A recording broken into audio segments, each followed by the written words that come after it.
Today's sponsor of the Vision Quest podcast is 920 Hat Company. Leather patch hats are in, and 920 Hat Company is here to hook you up with your very own custom hat.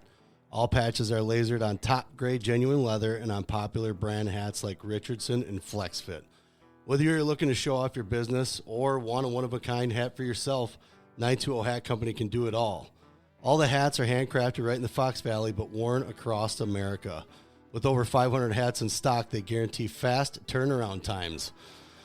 Honestly, Liam, looking at these hats, solid, right? Yeah, they're pretty. I like them. I like that patch itself. Oh, yeah. I mean, one-of-a-kind stuff. I know his name's Trevor. He does great work. He's actually gotten I think we got a knit hat coming. I think so, yeah. Yeah, we got that coming. So we're really excited to have these guys on board as a sponsor. So get down to check them out on Facebook. I believe they're on Instagram. Check them out, man. They got the best hats, I think, in the Fox Valley, if not in the state. Yes, sir. Yes, sir. So get down to 920 Hat Company on social media and check them out. All right, everybody. We are here for another sweet episode of the Vision Quest podcast. We have today with us multiple All-American, Big Ten runner-up, and there's a lot of other stuff. But we have Eric Barnett with us of the Wisconsin Badgers. How you doing, man? Good. Living the dream. Yeah. Right. So it's been fun watching you, man. I've seen you since probably middle school. We didn't know you guys all that well, but seeing you at Aviators and seeing you wrestling around the room and stuff like that. I mean, it's been fun watching you, but I appreciate it. Yeah, there's always been this little air around you, and I think you know what I'm talking about, but it's turned into a good thing. It was, people always kind of talk or whatever, but then kind of watching you grow over the years, we'll get into that more, but it's been fun watching you. I mean, cause just coming from 3-time state champ and doing the things you did, and it's been a good time. So let's start like we always do. Let's start from the beginning. Where did your wrestling not domination, but just career begin? When did you start? Because Jacob's older, right? Yep. So he was he wrestling like as before you were, and you kind of took up after Jacob, or was it kind of a joint thing? Yeah. So I actually have 2 older brothers. Jacob's the middle one. So how it started was, I don't even think I was 4 yet. Yeah. And my oldest brother got a flyer from the school about, the youth wrestling program and everything, brought it home. And my dad had wrestled for 1 year in middle school and liked it, but didn't really like it. Yeah. And whatever, didn't keep wrestling. And so they're like, all right, we'll take him in. And they brought me with, and they couldn't get me off the mat. I kept crawling on the mat, and I remember getting bumped in the head. Yeah. And I started ran back to my mom crying. I think I was 3. Yeah. I ran back to my mom crying, and I was and then I don't know what about it, but I got done crying and was like, all right, time to go back on the mat. And ever since then, once I turned 4, they could put me in wrestling, and yeah, it was a done deal after that. Yeah. So when you started out, I mean, like you said, you kind of bumped your head. When you did go into practices, did you find yourself as a little guy kind of oh, okay, never mind, when you actually got into it? Or did you you're like, yep, this is it kind of thing? Because I don't recall you doing any other sports. So I did. I messed around with baseball, football, cross country, track, gymnastics, all that stuff. But it was all kind of with the mindset of trying to be better at wrestling. Yeah. But yeah, I mean, I was a little different. I remember in 2nd grade, I got so mad I almost wanted to quit wrestling, because every time I went to practice, kids wanted to play games and mess around, and all I wanted to do was learn how to do a double leg. I would always get furious, and I would I was 8 years old, so I'd cry to my mom and be like, I don't get it. Why don't they want to wrestle? Yeah. They just want to play games. And I've always been a little different in that way. I was somebody's giving me a task to do, and I'm like, I can do it. If you don't think I can, I'm going to do it. Yeah. So yeah, that's shown quite a bit. I mean, as far as just watching you wrestle, you don't quit. I mean, I just watched a couple of your matches and stuff like that, and they're like, they always talk about the transition from high school to college, but like watching you on the bottom, like you got better as time went on, like, and it's tough. Like you got guys like Spencer Lee or, you know, Pat McKee and stuff like that are tough riders. It's hard to get out, but watching you just from, you know, just growth on that, it's just been exponential. But so when you wrestled as a youth kid, were you mainly local? Like when do you remember kind of starting to branch out and kind of understanding that there's a bigger world out there than wrestling? Yeah. So I think I did my first, quote unquote national tournament when I was in 5th grade. Okay. Started doing those, you know, it was like the Dominating the Dells type thing. So still pretty local. Yeah. And then started branching out. Yeah. The year after that. So 6th grade, starting going to Liberty Nationals, Georgia Grind, starting to do like Virginia Bulls, stuff like that. Yeah. You know, I think like with doing all that stuff, my parents didn't know what was going on. Yeah. They had no idea. Yeah. So it was kind of like, here's an opportunity, let's take it. And I think it benefited me not knowing what was going on either, because I was like, I just get to wrestle. Yeah. You know, it's kind of like, I mean, yeah, I know this kid's from Pennsylvania, like one of the best states for wrestling. And at the time, like they always won it. They won any tournament they went to. But it was like, I don't know. I'm just going to wrestle some dude named whatever. Yeah. Like, I don't care what accolades are. I'm just gonna go scrap with them. So yeah. So as a kid, what was your first tournament that you won in the state here when you're as a youth? What was your first one? Was that a big one for you? Like any local tournament or state tournament or what? Yeah, local ones. Like I genuinely feel like. And what was my first? Dude, I remember my first pin. I remember it was at the Freedom Youth Tournament. I was 4 years old. I remember I took 3rd in that tournament. I remember exactly how I pinned that kid. I don't know the first tournament I won though. It might have been maybe the Hortonville tournament or something like that. I don't remember what the first one was, but you know, any win. Dude, it's crazy. Like thinking back, like 18 years ago, I remember a match. Like it's wild. Yeah, it is. It's so. But the thing is, like watching you guys and just kind of understanding like you said, I didn't have a clue either. Taking Liam out places, like I had kind of an idea because some of the people had gone, but there's so many tournaments that after a while you're just throwing coins in the bucket just down the well. Here's just something. Hopefully we find something. But so with all the progress that you wound up having, you know, obviously later in life, did you find yourself, were you not great as a youth? Like how do you judge yourself as like, oh man, I got pinned a lot, or did you find yourself slowly grinding and getting better every year? Yeah, I mean, you know, I was ultra competitive, just being the youngest. Yeah. Like, however it is, if it's a little conceited or not, but I always won. Like in wrestling, like from the time in 2nd grade, like I remember winning like 6 out of my 9 tournaments. The next year I went to state and took 2nd. Then I took 3rd. Then I won it 4 years in middle school. Like, but it was never like, I remember getting satisfied 1 year and then having close matches. And then it was like, I need to be chasing the next guy. Like there's always a next guy.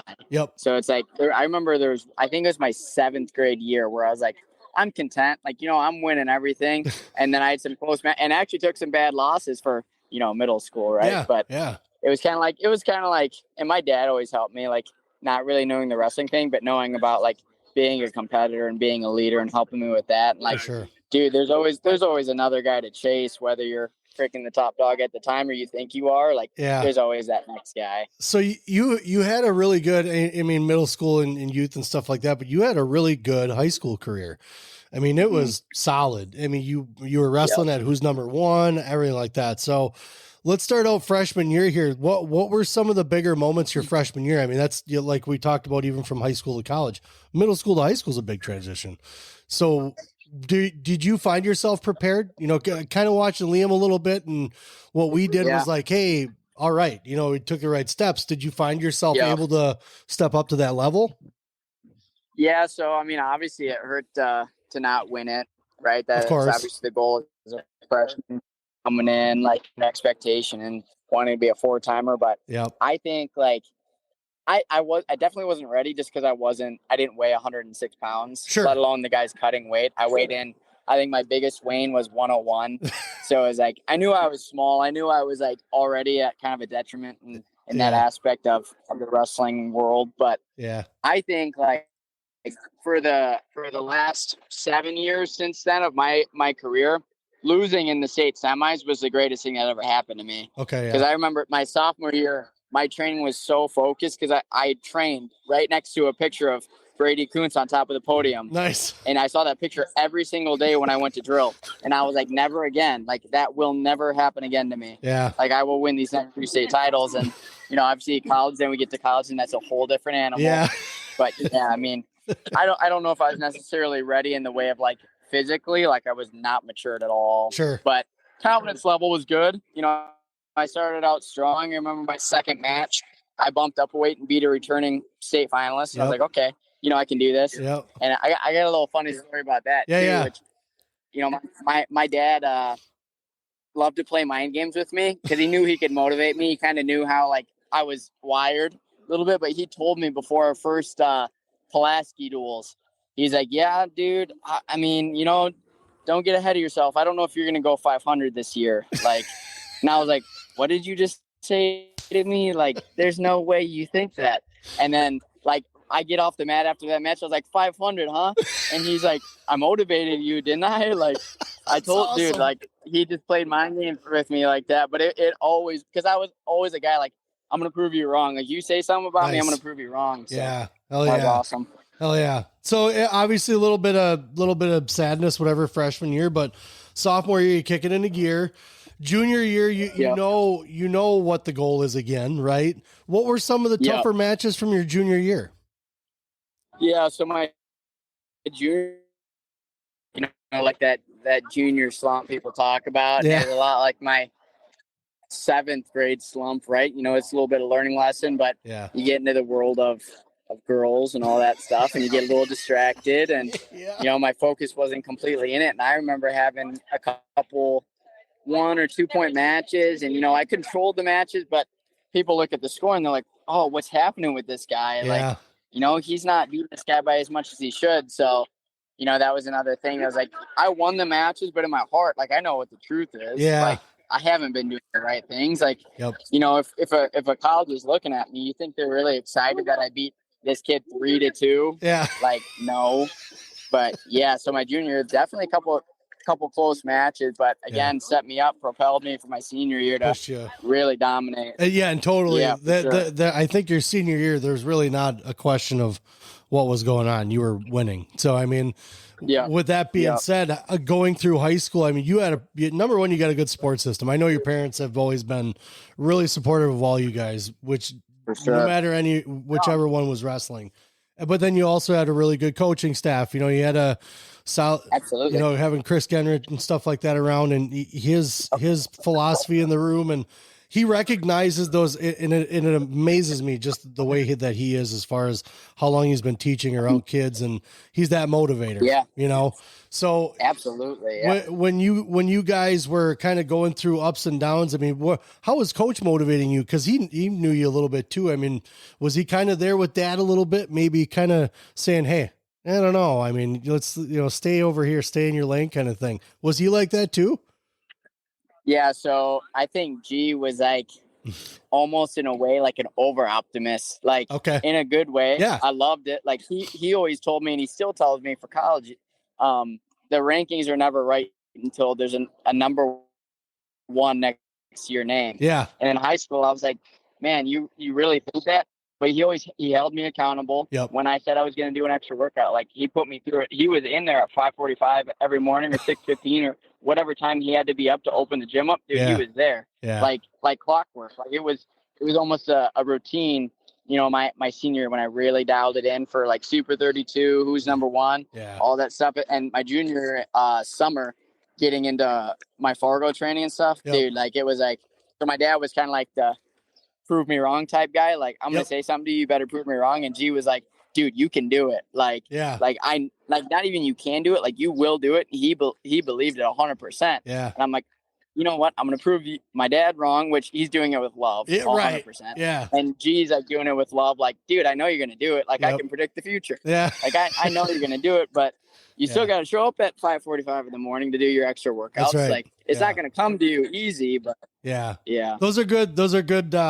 I guess building block guys to have around, obviously. I mean, set you up for sure. No, absolutely. For what watching after these 4 years of you in college now has been, I'll be honest, like kind of watching a freshman year, I was like, oh man, like this doesn't, but again, it's a transition, like so absolutely. Then I was like, all right. So then watch your sophomore year. And I was like, wait a minute. I'm pretty sure that was Purdue Schrader. You beat Schrader that year, didn't you? Yep. And I was like, oh, okay. All right. Cause watching you on the bottom in that match, that was a big one. Yeah. Yep. Absolutely. Cause you popped up right away and I was like, whoa, wait a minute. Like he's like exploding out. These guys aren't even holding back. And it was fun watching that progress. So when and obviously you've now been kind of trained, by your dad and Coach G and those guys for, positive mentalities and even ways to push yourself. Were you carrying that on into the wrestling room and with the Badgers? Was that part of your philosophy? Oh, 100%. I think, working with my coaches and that positivity is huge. I think, and going back to Chris Genrick G, his positivity is like everything in the room, right? Yeah. Every time I'm doing a cardio workout or whatever, a weightlifting workout, whatever it is, that positivity, dude, like the level it takes you to and the motivation and the drive. I mean, I don't love like the whole motivation thing because motivation comes and goes, but drive is there. Yeah. Right. For and sure. Like the drive they really, really take you to. And like, it's almost like it's not even like a job anymore. It's not a chore to do it. Yeah. It's like, what else? Like, that's where I'm at now. It's like, what else would I be doing? Yeah. Like this is just, it's just a lifestyle now. But no, absolutely. So what was your, I guess, recruiting process? How did that go for you going from, was that started your junior year, I take it? Yep. Yeah. You're pretty sought after. So how was that for you? Cause I've talked to, we've had a couple guys now that were just like, well, I had these guys and, this guy, I can't imagine it was just for you. It was just like, oh, I just had this one college here and then this one. How were things just starting to flood in after a while? Not really. To start, I remember, so I was running cross country my junior year and I got on, was it September 1st? I think they open up. Yeah. Whatever. I got a call from Doug Schwab. Okay. I think Campbell. I think I got 2 phone calls. Yeah. And I was like, for me, I didn't know what I was worth. I didn't know anything. I was like, I like wrestling. I know I'm going to wrestle in college. I don't know where for at the time. Like, obviously, I was kind of like pretty open-minded to where I wanted to go. And then UNC, North Carolina really, sought after me and wanted me bad. And they did a house visit. I did an unofficial as I was at Super 32. And then, I was like, all right, like these guys believe in me. Like I really had no idea. Like I didn't think I was that good, honestly. Like, come on, dude. I was like, I don't really, dude. I was like, I don't know what it means to be a Division I. Like I knew I was good, but I didn't know how good. And it was like, I see guys like Spencer Lee wrestling out there. I'm like, I don't know, man. Like there's levels to it. I know, like there's levels. And then I was committed to them. Maybe I want to say 6 months. Okay. And then the new coaching staff came in. McDonough came in, Reeder came in, Bono came in, and I was like, and then I was really like, I'm very tight with my family, so I was like, do I want to be a 17-hour drive away? Like, is this really what I want my reality to be like? And, North Carolina is a pretty prestigious school. I'm like, I don't know, man. Yeah. Like, I think I like the 2-hour drive, if that. Like, I'm content with that. So I switch the commitment and obviously a really great lightweight coach and, positive coaching staff. And I'm going to have questions about that because those guys are crazy. They are, they talk about Tom Brands and Terry Brands on the side. Bono is an animal. I watched your there was the COVID match against Minnesota. Was it Minnesota? No, I can't remember. It's Oklahoma. Was it Oklahoma State? Mastro Giovanni. Yes. I watched that match, and he was, and obviously the place was empty, but you would have heard him anyways. Yeah. He was losing his mind. Oh, yeah. It was like, this guy fights for his kids, so that knowing that kind of mentality that possibly he has, it almost seems like it fed well into you with what you grew up with Genrich, the positivity. And I know not every day they're like, oh yeah, everybody's great and happy. But at the same time, it seems like Matt's side, those guys are right behind you guys, just pushing. Yeah. What was that? That must have really sold you as far as the energy, but what else kind of sold you with those guys? Obviously close to home. We know that, but yeah. Initially, I was a big Matt McDonough fan. I remember, gosh, I don't know if I was 10, 12 years old, whatever it was. I was always Matt McDonough in my basement, wrestling my dad or my brother. So when he came, and then, getting down there and meeting Reader and Bono, and I was like, just the positivity that they bring to the program. Yeah. And it you always question, like, and I'm not trying to take a shot or anything like that, but like with like the brands, like how much of it is it like a facade? Like, are they trying to be that? Is that a persona they want to be like? And like guys like my coaches, like they show up every day, and they're not fake. They're the same people that show up like Monday, Tuesday, Wednesday, Thursday, and then the duels on a Sunday, and they don't change. Like their persona doesn't change. Like they want to win so bad, and they're not gonna sell their soul for it, but they're gonna be true to their wrestlers, and bring a positive energy in that light. So I mean that was a big thing that sold me. Really believing that I could be a better wrestler at Wisconsin. I'm not going to take like a shot at UNC or anything, but there were some things I saw like after I committed. I was like, I don't know if this is the place for me. And, they've had All-Americans, and Austin O'Connor's obviously a 2-time national champ. Like they've made great wrestlers, but I don't know if I would go there. My career would be as, fulfilled as it is right now. Yeah. So, well, and it's a tough, I mean, we look at a lot of these kids now that is juniors that are like making their commitments, and it's hard. You guys haven't been through a lot, you guys haven't, those are big decisions that you guys got to make. Right. You don't even know how to register for classes, but yet you have to decide the next 4 years of your life kind of thing. Yeah. So 100%. I feel bad for you guys in a sense, because, it's that rigorous kind of garbage that you got to go through, but at the same time, absolutely. It's, it's kind of fun for you. You're trying to figure out this new thing. I think, did you find yourself, I don't think I've asked this before of anyone. Did you find yourself kind of, I guess not forgetting the educational part, but you're so pumped about the athletic portion. Did some of that overweigh the educational portion? Does that happen sometimes in your decision-making as a kid? I didn't care anything about the education. I had no worries about the education. I knew I was going to get a degree. Right. So I was like, cool. I mean, I still like going into my 5th year now. Like I'm pretty set for classes. Like have to do an internship. Like it's pretty easy going from now on, but it's like, dude, like the next goal is like national championship. Like whatever happened last season happened. Like to me, it's, I've kind of dealt with it, kind of been like, okay, that's what I can't change the past. Yeah. Right. But, going on to the next year, but school wise, like, I'm not going to say I don't care. Like I'm a, however many time Big Ten, like all Big Ten academic, like I'm a 2, and I think going on 3 once they announce it, academic All-American. Like, I'm doing my job right, as a student, but obviously the big picture for me is the next 60, 70 years of my life, I'm going to be around the sport as well as the last 18 years of it.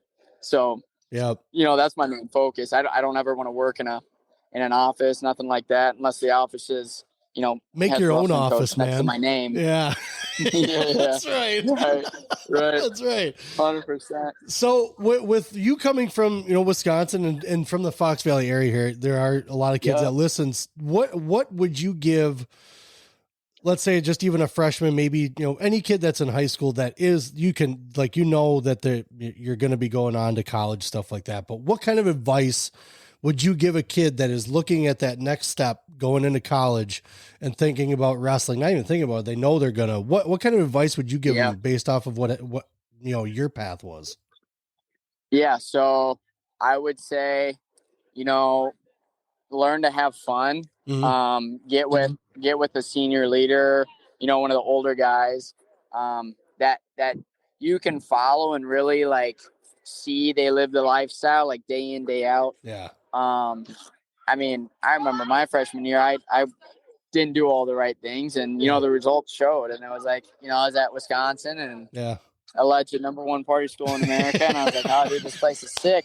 And then what's not sick is losing matches on television. Unsick, and it was like, you can't rewrite the past, but it's like, man, I go home when COVID gets canceled, and I'm like, I didn't even qualify for the national tournament. I thought I was going to be a 4-time All-American or 4-time national champ. Yeah. And where am I? Like, I'm one of those guys that, and I remember a guy tweeting it out at me, even my sophomore year after I lost a tough match. And he said, another Wisconsin, I can't remember exactly what it was, something like underachiever, another Wisconsin underachiever. And that was the thing. I was like, man, I know a lot of people don't understand like exactly what this means to people and kids. And like at the time I was 19 years old. I'm like, you're saying that you're 19-year-old, but as far as advice goes, like take care of your academics right away and figure out how to time manage as best as you can. Because time management is everything, right? Learning how to recover properly, getting to bed on time. I think the sleep is probably the #1 thing for me now. Like trying to get up exactly the same time every morning. I'm going to bed about the same time every night.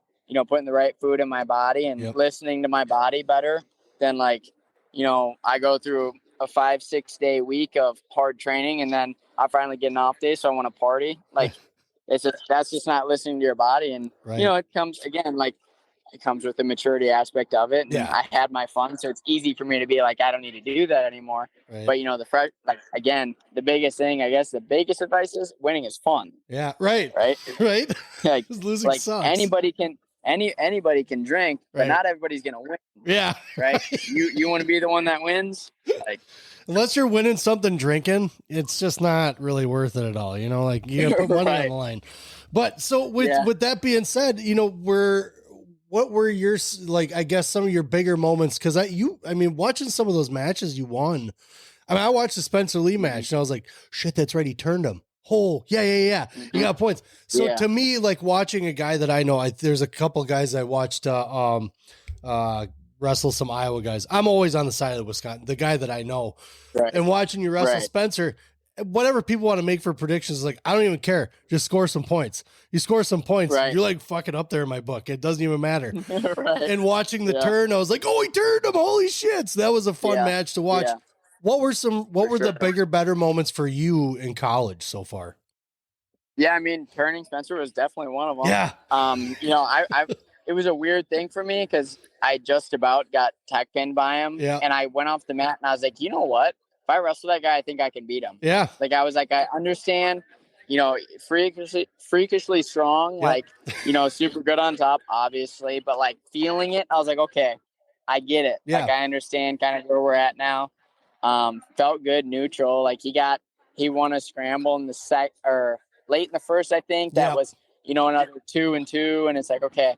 But I really understood. I was like, I get this. I get this guy now. I understand why he wins. Yeah. I was obviously things didn't go my way at the NCAA tournament. But that round of 16 match, if I would have, held off for 8 more seconds, I would have got another shot at Spencer. And I'm not gonna call it out and say I was gonna beat him, but I definitely felt more confident going into that match. That's which again is like kind of bizarre to think, but I was like, you know what? It's all right. I get it. I get it a little bit. Yeah. It did that. It was just like what Ramos said. You got to put it out in the air. You got to put it out there and tell yourself you're going to win it. Then it only gives you more, more positive vibe towards it. But so as your college time kind of comes to an end, as far as what's going on for next year, what's up? I don't know are you eligible?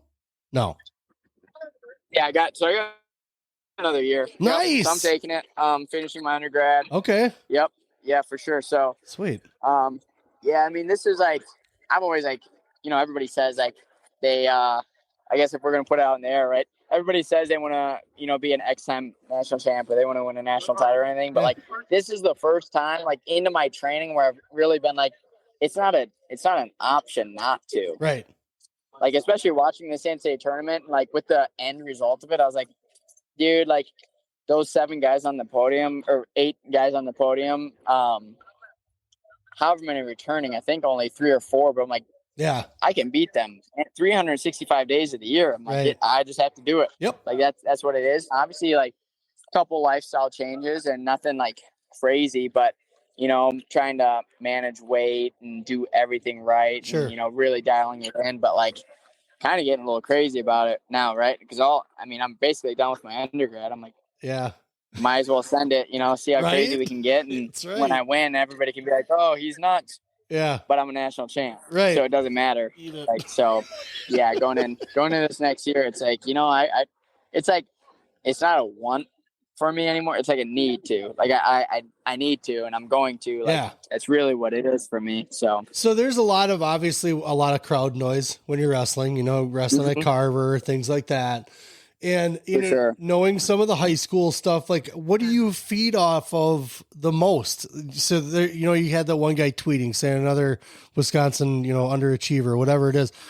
Right. What really, when it comes to just the general public, what really is like, okay, all right, you want some? Cool. You know, and then you show them, because I see it. It's sometimes when you're winning, you're just like, yeah, okay, come on, you know. What drives you? Yeah. Obviously, we all like to be cheered for, but do you get a little bit of sometimes the booing and you're like, yeah, okay, whatever. Yeah. I mean, I remember my first state title when I won it, I got booed and I was like, that's just flattering. Yeah, like it is. You care about me that much. Like at the time, what was I, 15, 16? I'm like, you care about me that much? Like, yeah, right. Winning a wrestling match. And that situation, a lot of people didn't understand either. And it's, I'm not going to go on, you know, social media and be like, this is what happened. Yeah, whatever. right. But I'm like, you're gonna think what you want to think, and I'll let that be what it is and whatever it may. But yeah, I mean, I loved Carver when I wrestled there last year. Yeah. You know, it was like just absolutely insane. Like, you know, very knowledgeable fans. Yeah. Which is for awesome. Sure. When they're on your side. No, it was super cool. Yeah. Yeah. But I mean, I feed off that. I love it. I remember last year's duel at home against Illinois. Yeah. Got super, super crazy. And I was the last match of that duel. They started at 133. Okay. And I remember, you know, my match got pretty chippy and some dirty things going on. And dude, I love that stuff. Like, I love being the last one in a chippy duel. Yeah. Like that energy it gives me is like, my dad's always said that too. He's like, dude, if a duel gets chippy and you're wrestling like one of the last matches, like nobody's going to beat you. Yeah. And I'm like, okay, well, how do I do that? How do I give myself that mindset with like, if I'm the first one? So, but no, I love that stuff. I love it. Yeah. It's fun, kind of fun. Cause Liam's kind of starting to notice, I mean, just high school is different. You know, you know, people are cheering for a certain guy, whatever it is. But there's dirty wrestling, man. Like, you know, 100%.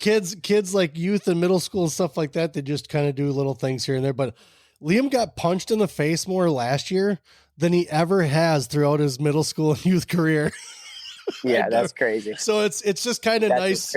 It's kind of nice to see the difference now, because it's a challenge. You know, these guys are gonna throw the kitchen sink at you. But dude, I'm gonna get out of your hair, man. You look like you're having a good Thursday night, but I do appreciate you joining me. Yeah, beautiful outside. I know, right? Yeah, no, I appreciate it. Yeah. Thanks for having me on. Well, we got Austin coming up on Sunday, and then it'll be a good time. But hey, everyone, it's been Eric Barnett, NCAA All-American. Dude, you're awesome. It's been fun watching you, man. It. We're gonna have you back on. We want to see what's going on. Hey, you got anything you want to plug at all? Yeah. I mean, I'm gonna be doing some camp soon. The big one will be in Bayport, July 13th through 16th. We're about to put it out there. Okay. Been working with Alec Ingold on that. Nice. So, you know, in the NFL, right? You know, superstar for Wisconsin. Yep. But once you get back to the wrestling community that he was a part of in high school, and sweet. Yeah, we're gonna make something huge. You know, he has his. I'm going to plug his book, The 7 Crucibles, one of my favorite reads. Okay. You know, I'm not just saying that because he told me to. Yeah. But, dude, it's great for me as a leader of this team, and, you know, being a captain. Like, I recommend anybody that wants to learn about how to be a leader, read that book. You know, it's just absolutely phenomenal. The 7th Crucible? The 7 Crucibles. Nice. Yep. Gotcha. Yep. So yeah, dude, All right. I mean, amazing. But yeah. Cool, man. Well, hey, we'll we see that camp out. We'll put it out too, but good luck to you. Awesome. We're excited to watch you this year, and you have a good rest of your evening, man. Thank you. All right. Take it easy, bud. All right. Yep. See you, bye. dude. Bye. That was Eric Barnett. This is the Vision Quest podcast.